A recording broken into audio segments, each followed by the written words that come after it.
अस्सलाम वालेकुम व्यूअर्स, मैं अशरफ खान अशरफिया प्रॉपर्टीज़ से। और आज का वीडियो का थंबनेल आप पढ़ चुके होंगे।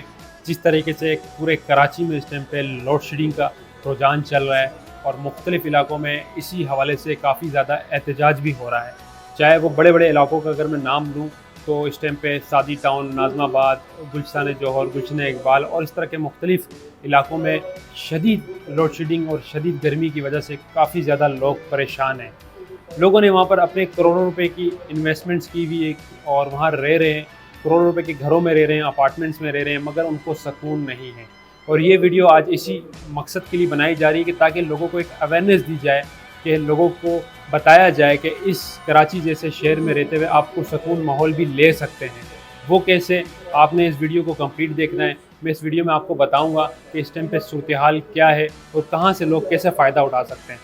जैसे कि आपको पता है कि इस वक्त सबसे ज़्यादा लोड शेडिंग से मुतासिर है हमारा कराची शहर। पहले और भी बहुत से मसाइल थे जिनके बारे में हम बात कर चुके हैं, चाहे वो स्ट्रीट क्राइम हो या सफाई के मामला हो, मगर इस टाइम पे लोग एक तो लोड शेडिंग के बावजूद फिर हैवी इलेक्ट्रिसिटी फीस चार्जेस जो है वो पे कर रहे हैं। उसके अलावा फिर पानी के मसाइल और गैस के मसाइल। और फिर अगर मैं बात करूँ इलाके वाइज, अगर नाज़ाबाद में अगर वहाँ पर कोई 3/DD के फ्लैट्स में रह रहा है तो 3.5 से 4 करोड़ रुपये का वो उस फ्लैट में, उसमें वो मेंटेनेंस भी दे रहा है, फिर उसको वही इलेक्ट्रिक चार्जेस जो है वो बढ़कर दिए जा रहे हैं और उसके बाद इलेक्ट्रिसिटी भी नहीं मिल रही। तो मकसद कहने का ये है कि जो फ्रीलांसर हैं हमारे, जो कि अपने घर पर रहते हुए अपनी फैमिलीज़ के लिए इनकम जनरेट कर रहे हैं, या ऐसे हजरात जो बाहर काम करते हैं और उनकी फैमिलीज़ कराची में रह रही हैं, उनके लिए सबसे बेहतरीन मौका है आपके लिए कि बैरिया टाउन कराची। इस टाइम पे पूरे कराची में लोड शेडिंग का रुझान है, बट बैरिया टाउन कराची एक वाइड सोसाइटी बनाई गई है। ये कराची वालों के लिए ही बनाई गई है कि वो इसको आकर आबाद करें। जहाँ हम रह रहे हैं ना हमें यहाँ पर लोड शेडिंग का कोई इशू है, ना ही पानी का, ना ही सफाई का कोई हमें यहाँ पर हैजल से, और ना ही साथ हमें जो है ना यहाँ पर कोई स्ट्रीट क्राइम का। हाँ, छोटे मोटे मसाइल इतनी बड़ी सोसाइटी में होते हैं, इतना बड़ा कराची है, जब वहाँ है तो यहाँ भी है, वो भी वक्त के साथ बैरिया टाउन कराची उसको रिजॉल्व करते जा रहा है। वीडियो का मकसद ये है कि आपको मैं ये नहीं कहता कि आप बैरिया टाउन आएँ और आकर रहें या खरीदो फरोख्त करें। आप सबसे पहले यहाँ आएँ, रेंटल बेस पे रह सकते हैं। फिर जो एक्सक्यूज़ आते हैं हमें कराची के पीपल्स की तरफ से कि यार दूर बहुत है, पब्लिक ट्रांसपोर्ट नहीं है, उसके मसाइल को भी हल कर लिया गया है। पब्लिक ट्रांसपोर्ट भी चला दी गई है और आज के दौर में आपके बच्चों के लिए जो पब्लिक ट्रांसपोर्ट चलाई गई है, अगर किसी को बैरिया टाउन से यूनिवर्सिटी जाना हो, कराची यूनिवर्सिटी, तो वो कैसे जा सकता है, उसका भी हल है। हमने अपने दौर में G25, G17 जैसी बसों में ट्रांसपोर्ट करके अपनी एजुकेशन को कंप्लीट किया और आज के दौर में बच्चों के लिए EV बस चल चुकी हैं, इलेक्ट्रिक बसेस, जो कि एयर कंडीशन से भरपूर बेहतरीन माहौल के साथ चल रही है। तो बैरिया टाउन से EV चलती है मलिर हाल तक। बीच में आप अगर चेक पोस्ट 5 पे उतरें, वहाँ से peoples bus service, Sindh government का काफ़ी शुक्रगुजार हूँ इसमें, जो उसने ट्रांसपोर्ट का एक जाल बिछाया है। और सिंध पीपल्स बस से वो आराम से अपनी यूनिवर्सिटी जा सकता है। ट्रांसपोर्ट का भी इशू नहीं है, दूर है, मगर वहाँ से आप 1 घंटे का सफ़र पब्लिक बस पे करके बआसानी अपनी मंजिल तक पहुँच सकते हैं। मकसद कहने का ये है कि आप अपनी ज़िंदगी में सुकून खुद लेके आ सकते हैं अगर आप चाहें तो।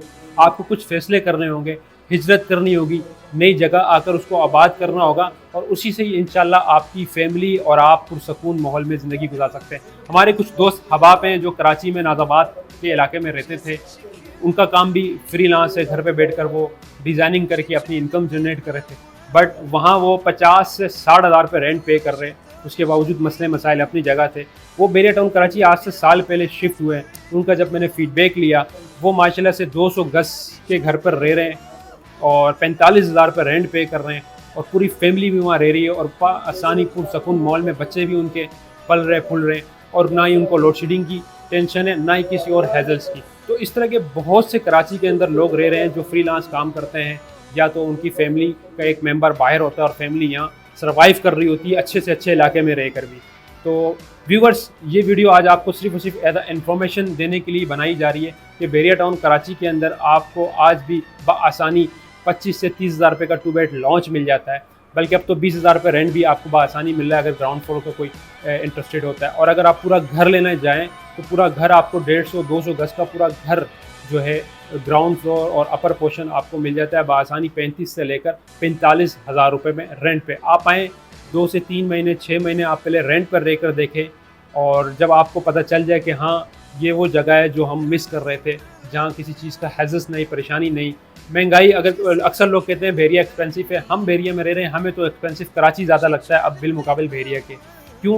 क्योंकि हमारे बाकी एक्स्ट्रा जो है वो खर्चे नहीं हैं। एक्स्ट्रा खर्चे जिस तरह के, अगर हम कराची में रहते हैं, लोड शेडिंग का मसला है तो हम जनरेटर के पीछे भागें, हम फिर उसके डीजल के पीछे भागें, हम गैस के लिए अलग से सिलेंडर्स ला के रखें, हम जो है वो क्या कहते हैं सोलर्स के पीछे भागें, उनकी बैटरीज के पीछे भागें, और बहुत से मसाइल हैं और वो एक्स्ट्रा खर्चे कोई काउंट नहीं करता। यहाँ ये सब चीज़ें नहीं हैं, आपकी ये इनकम बचती है जिसको आप अपने ऊपर, अपनी हेल्थ के ऊपर, अच्छे खाने के ऊपर लगा सकते हैं।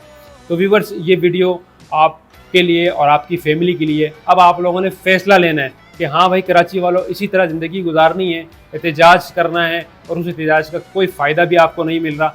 जैसे कि आप देख रहे हो पिछले 4 दिन से इतनी शदीद गर्मी के अंदर भी आपको लोड शेडिंग का सामना करना पड़ रहा है, वो भी अच्छे इलाके में रहते हुए। कुछ लोगों ने जनरेटर लगा लिए, कुछ लोगों ने सोलर लगा लिए, मगर ये प्रॉब्लम्स के हल नहीं है। आपको सोचना पड़ेगा अपनी फैमिली के लिए, अपने बच्चों के लिए। मैं आपसे फिर ये कहता हूँ कि आप खरीदो फरोख्त के लिए यहाँ नहीं आए, आप आकर पहले रेंट पे लें, हमसे कंसल्टेंसी लें, फ्री में पूछें, हमसे सारे खर्चे पूछें, क्या खर्चे हैं, क्या हमें एक्सपेंस पड़ेगा।